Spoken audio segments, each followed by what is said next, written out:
In some occult traditions, the egregore is a concept that represents a manifestation of a form of collective thought, although it is also linked to the will of social unconscious, to the common enjoyment or common trauma.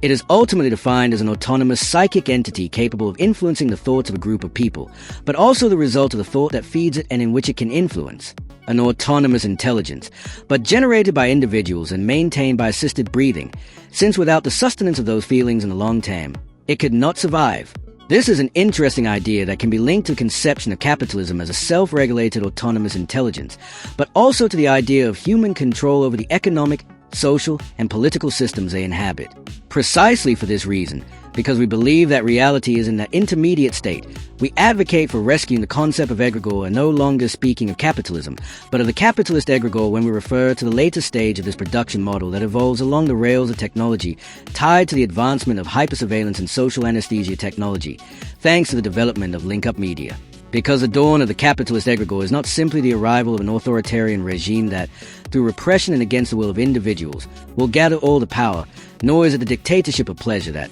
through the reward of whims that are satisfying to individuals, appealing to hedonism, will enslave each of the components through the anesthesia of things that are beautiful and pleasant and addictive to society. The egregore that is being born is different, and it resembles more consolidated hive mind thanks to link-up media, a collective organism where all traces of humanity have been erased, occupied by the cold mechanics of citizens who function as perfect gears without flaws, without unexpected decisions, like pieces of an order that will bring to each and every one security, direct and empty well-being, and compliant slavery. So, the world of tomorrow will be composed of perfectly coordinated links absorbed within the collective machine, within the final egregore, the great animal that now rises thanks to the lack of response that plunges individuals into apathy, but also thanks to the hyper-response that leads to hatred on social networks, into radicalization and the acceleration of social conflict processes. Because the capitalist egregore is insatiable and hungrier than ever, and it has reached a point where its size is so colossal, its levers of power over individuals so extensive,